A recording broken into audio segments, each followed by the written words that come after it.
students, how are you all? Hope you all are very good. Today, students, we are going to start our second chapter of class 4th, which is about our teeth and microbes. So, बच्चों, आज हम लोग discuss करेंगे हमारे teeth के बारे में कि how many types are, or we can say how many kinds of teeth are there in a human body. Okay, what is the structure of a tooth and how should we take care of our teeth, and then we will study about the types of microbes. Okay, chalo. So let's begin our chapter with the introduction line. See, do your friends like your smile? Are your purely white teeth clean and well kept? If you are not sure, it's high time you should know more about your teeth and how important they are for you. Teeth are a very important part of a human body. They give a good shape to face. They not only help us to eat properly, but also help us to speak clearly. They help us to bite and chew food for easily digestion. We must thus take care of our teeth. See students, क्या बोल रहे हैं कि एक human body का बहुत ही important part होते हैं टीथ. ये सिर्फ हमारे फेस या माउथ को एक अच्छा शेप ही नहीं देते, बल्कि हमें और भी बहुत सारे तरीकों से हेल्प करते हैं. जैसे कि ये हमको अच्छे से खाने को प्रॉपरली च्यू करने में हेल्प करते हैं. उसके अलावा हम प्रॉपरली, यानी कि जो हम बोल रहे हैं वो बहुत क्लियरली सामने वाले को सुनाई दे, तो स्पीक करने में, यानी कि बहुत क्लियरली स्पीक बोलने में हमको हमारे टीथ हेल्प करते हैं. ओके, खाने को बाइट करने में, च्यू करने में. और उसके बाद जब आप अच्छे से खाने को बाइट और च्यू करोगे, दैट मीन्स व्हाट, कि खाने का डाइजेशन बहुत अच्छे से हो सकेगा. तो अच्छे डाइजेशन पे खाने का बहुत अच्छे से च्यूइंग होना is very important, which is done by our teeth. ठीक, तो दैट मीन्स हमारे लिए टीथ बहुत ही इंपॉर्टेंट होते हैं, इसलिए हमें उनकी केयर, अच्छी केयर करना इज नेसेसरी. ठीक है. Now, have you seen a newborn baby with a set of teeth? The answer is no. Most babies cut their first tooth when they are about 5 to 6 months old. The teeth that appears first are called the milk teeth or primary teeth or temporary teeth. A child has 20 milk teeth by the time he or she is 2.5 or 3 years old. क्या बोल रहे हैं student, जब आपने देखा है कोई एक न्यू बॉर्न बेबी जब बर्थ लेता है तो क्या उसके पास एक बिल्कुल new fresh set of teeth होता है? ऐसा नहीं है होता. एक न्यू बॉर्न बेबी के पास क्या टीथ होते ही नहीं है. ठीक है, वो जैसे जैसे बड़ा होता है, यानी कि जब वो 5 to 6 मंथ्स अराउंड हो जाता है आफ्टर बर्थ, तब जाके उनके पहला सेट ऑफ टीथ आना शुरू होते हैं, है ना. और जो वो सबसे पहले जो टीथ आते हैं उनको हम मिल्क टीथ या टेम्पररी टीथ बोलते हैं. ठीक है. सो एक बच्चे के 20 मिल्क टीथ आते हैं जब तक वो कितना 2.5 या 3 इयर्स ओल्ड का होता है बच्चा, तब तक कितने अराउंड 20 मिल्क टीथ बच्चे के आ जाते हैं. ठीक है. Between the ages of 6 and 12 years, the milk teeth fall out one by one. They are replaced by a new set of teeth called permanent teeth. There are 32 permanent teeth, 16 in the upper jaw, 16 in the lower jaw. Out of these 32 teeth, 4 come out of when the child becomes an adult. They are called wisdom teeth. So student, फिर क्या होता है जब वो बच्चा 6 से 12 साल का, 6 to 12 ईयर्स का बच्चा हो जाता है, तब उन वो जो मिल्क टीथ है वो धीरे धीरे फॉल आउट, यानी कि क्या टूटने लगते हैं, है ना, और वो झड़ने लगते हैं एक एक करके. फिर क्या होता है, फिर उनके एक और न्यू सेट ऑफ टीथ आता है जिसको हम परमानेंट टीथ बोलते हैं. ये परमानेंट टीथ टोटल 32 होते हैं, 16 आपके लोअर जॉ में, 16 आपके अपर जॉ में. ठीक है. और इन 32 टीथ में से 4 ऐसे टीथ होते हैं, जब कब आते हैं, जब बच्चा एक एडल्ट हो जाता है, जब चाइल्ड एडल्ट बन जाता है, तब वो 4 टीथ आते हैं जिनको हम विस्डम टूथ या टीथ बोलते हैं. ठीक है. चल ना, see these are temporary teeth and these are permanent teeth. Okay, temporary teeth में आप देखो ये 2 आपके इंसीजर्स है, फिर ये कैनाइन है, ये मोलर्स है. ओके, तो ये इस तरीके से है. ये आपका लोअर जॉ है and this is the upper jaw. Upper jaw में भी आपको देखो ये centre incisor, lateral incisor, canine, first molar, second molar, इस तरीके से कुछ होता है टेम्पररी टीथ का स्ट्रक्चर. लेकिन जब परमानेंट टीथ आते हैं तो परमानेंट टीथ में ये आपको सिर्फ लोअर जॉ गिवन है स्टूडेंट्स. यहाँ पे आपकी 4 क्या हो गए, इंसीजर्स हो गए. ये टाइप्स ऑफ टीथ है जिन्हें हम आगे पढ़ेंगे भी. फिर आपके ये एक कैनाइन इधर है, एक कैनाइन इधर है. ओके, ये 2 प्रीमोलर्स हैं दोनों तरफ. ओके, एंड जो लास्ट में है ये आपके 3, ये क्या है, मोलर्स है, इस साइड भी और इस साइड भी. ये आपके परमानेंट टीथ हो जाते हैं. So now we will have a discussion about the kinds of teeth. Okay, कि कितने types of teeth होते हैं. There are 4 kinds of permanent teeth. Permanent teeth 4 types के होते हैं। सबसे पहले इंसीजर्स, जिनको हम कटिंग टीथ बोलते हैं। See we have 4 incisors in each jaw which are located at the front of the permanent set. They are chisel shaped and flat. We use them for cutting and biting the food. कितने 4 incisors होते हैं हर एक jaw में, ठीक है। और कहाँ होते हैं, हमारे परमानेंट टीथ का जो सेट होता है बिल्कुल फ्रंट में इंसीजर्स होते हैं। चिजल शेप, देखो इस तरीके से, देखो चिजल शेप होते हैं, बिल्कुल फ्लैट होते हैं, और इसको हम खाने को कट करने के लिए और बाइटिंग करने के लिए यूज करते हैं। Next we come to canines. Okay, अब कैनाइंस क्या है, कैनाइंस को हम लोग टीयरिंग टीथ कहते हैं, ठीक। ये कहाँ प्रेजेंट होते हैं, देखो ये one on either side of the incisors, incisors के दोनों साइड, यानी कि फ्रंट में आपके 4 इंसीजर्स हो गए, एक साइड इधर आपका कैनाइन होगा एक, और एक इधर साइड होगा इंसीजर्स के वन साइड पे। So they are sharp and pointed teeth. देखो ये है आपके कैनाइन, शार्प होते हैं, पॉइंटेड टीथ होते हैं। कितने होते हैं, 4 इन नंबर, ठीक है, 2 इन ईच जॉ, एक इधर, यानी कि 2 एक जॉ में हो गए, इसे 2 ऊपर की तरफ होते हैं, ठीक है। तो 4 टोटल आपके कैनाइंस होते हैं, 2 इन ईच जॉ। और ये क्या करते हैं, जो फूड के पीसेस होते हैं उनको टीयर करने में हेल्प करते हैं, इन्हें हम टीयरिंग टीथ कहते हैं। Now we come to premolars. Premolars को स्टूडेंट्स हम लोग बोलते हैं क्रैकिंग टीथ। ओके, ये कहाँ होता है, they are situated between the canine and the molar teeth. Canine और मोलर टीथ के बीच में होता है प्रीमोलर्स। कितने होते हैं, 4 प्रीमोलर्स होते हैं हर एक जॉ में, फ्लैट होते हैं, ब्रॉड होते हैं शेप में, और ये हमको खाने को क्रश करने में हेल्प करते हैं। And the last is molars which are known as grinding teeth. They are large teeth at the back of the mouth, mouth के बिल्कुल पीछे इधर की तरफ जो बड़े टीथ होते हैं उनको हम मोलर्स बोलते हैं। ये आपके ब्रॉडर होते हैं than premolars and have broad upper surface to grind the food, ठीक है। ये प्रीमोलर्स से भी ज्यादा ब्रॉड होते हैं, और इनका जो अपर वाला सरफेस, ऊपर वाला सरफेस होता है, ये काफी ब्रॉड होता है, जिसके हेड से फूड को अच्छे से ग्राइंड कर पाते हैं। ओके, कितने 3 पेयर्स ऑफ मोलर होते हैं ईच जॉ में, हर एक जॉ में 2 जॉ होते हैं ना, ऊपर वाला एक नीचे वाला, तो एक जॉ में कितने 3 पेयर्स ऑफ मोलर्स होते हैं। And we have a total of 12 molars. तो कितने हो गए टोटल, 12 हो गए। The last molar is called the wisdom tooth. जो लास्ट वाला मोलर होता है पेयर, उसको हम विजडम टूथ बोलते हैं, ठीक। Now we come to structure of a tooth. Tooth का स्ट्रक्चर पढ़ते हैं। See, a tooth consist of a root and a crown. Tooth होता है एक दांत, टीथ हो गए बहुत सारे, ठीक है। सो एक दांत की अगर हम बात करें टूथ की, तो उसमें एक रूट होती है, क्राउन होती है। Root part of the tooth is inside the gum, it holds the tooth firmly in its place. Crown is that part of the tooth which we can see, the part where the tooth and the gum meet is called the gum line, ठीक। क्या बोला कि एक tooth का एक root वाला part होता है, क्राउन वाला पार्ट होता है।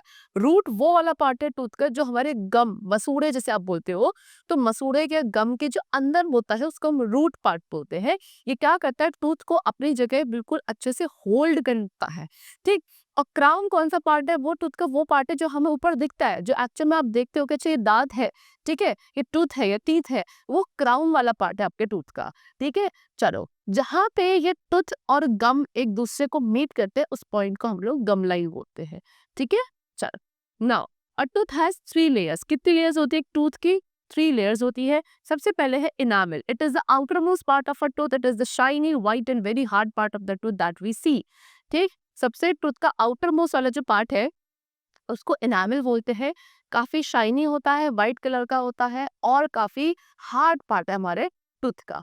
फिर आता है डेंटाइन, ये इनामल के नीचे होता है और ये भी काफी हार्ड होता है।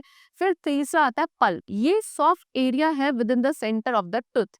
It contains the nerves, blood vessels and connective tissue. Blood vessels supply nutrients to the tooth, nerves are connected to the gum by a hole in the root. देखो पल्प क्या है, आपका टूथ के centre में जो एक soft area होता है उसको पल्प कहते हो।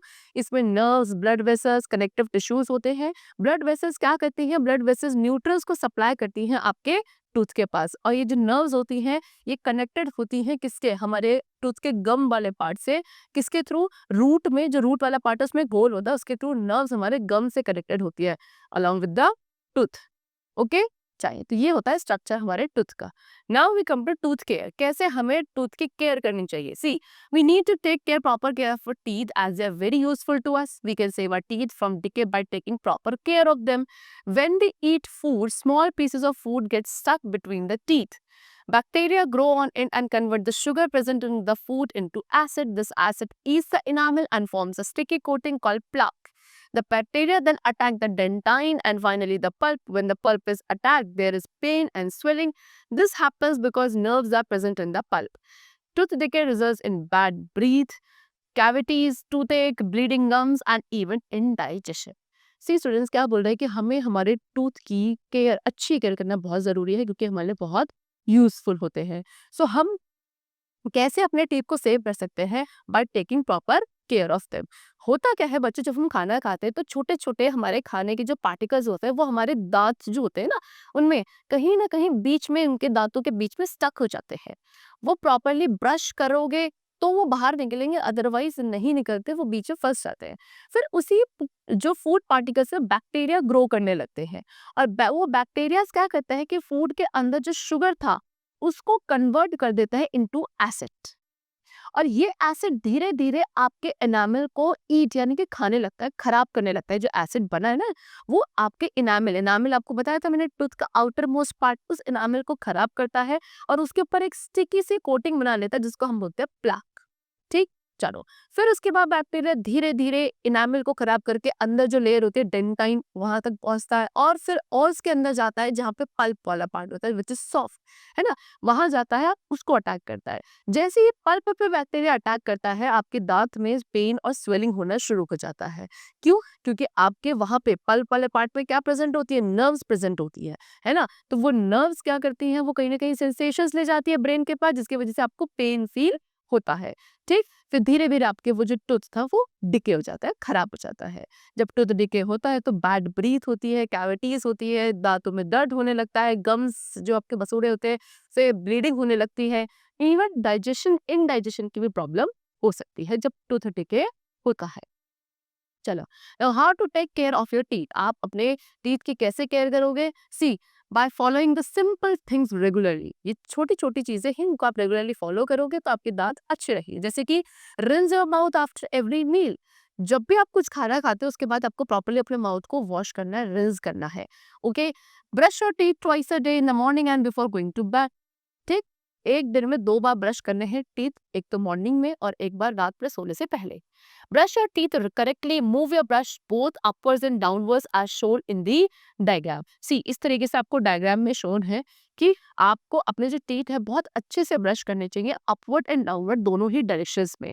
ठीक है, इस तरीके से देखो, ये आपको पहले इधर की तरफ है, फिर आपके अपवर्ड, डाउनवर्ड, साइडवेज, अच्छे से देखो इस तरीके से. This is the correct way of brushing.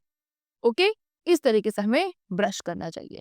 चलो, next, it is important to floss your teeth. Flossing helps to remove the food pieces between two teeth that cannot be removed by a toothbrush.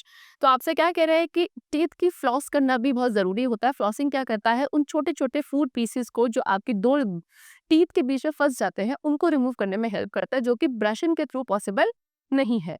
फिर उसके बाद massage your gums daily. Exercise your gums by eating raw vegetables and fruits. अपने gums की massage करनी चाहिए, उनकी exercise करनी चाहिए. कैसे? रॉ यानी कि कच्ची सब्जी और फ्रूट्स को अगर आप खाओगे तो उससे आपके गम्स की मसाज होती है, एक्सरसाइज होती है. फिर उसके बाद eat food items rich in calcium like milk, ragi, cheese etcetera and vitamin C. ऐसे फूड आइटम्स खाने चाहिए जिसमें कैल्शियम लाइक मिल्क, रागी, चीज या विटामिन सी जो उसमें ज्यादा हो, ऐसे फूड प्रोडक्ट्स हमको खाने चाहिए. ये हमारे टीथ के लिए अच्छे होते हैं. Do not have too many sweets, chocolates और सॉफ्ट ड्रिंक्स. ज़्यादा मिठाइयाँ, स्वीट्स यानी कि चॉकलेट, सॉफ्ट ड्रिंक्स हमें नहीं खानी चाहिए. Visit the dentist every 6 months for a checkup. ठीक है, हर 6 महीने बाद हमको क्या एक बार डेंटिस्ट को जाके अपना दांतों का चेकअप कराना चाहिए. ठीक. चल, अब हम आते हैं माइक्रोब्स के बारे में. What are microbes? See, they are very small living things we can which we can see only through a microscope. They can grow in air, water, soil and even inside our body. Microbes grow when they get proper warmth, moisture, air and food. Some microbes are harmful and some others are useful. Our mouth and blood provide ideal conditions for the growth of certain microbes. Some microbes which cause diseases in us are called germs. There are 4 kinds of microbes. तो क्या होता है? छोटे छोटे से living things होती है, microbe भी लिविंग होती है, ये चीज ध्यान रखनी है, जिनको हम सिर्फ और सिर्फ माइक्रोस्कोप के थ्रू देख सकते हैं. ओके.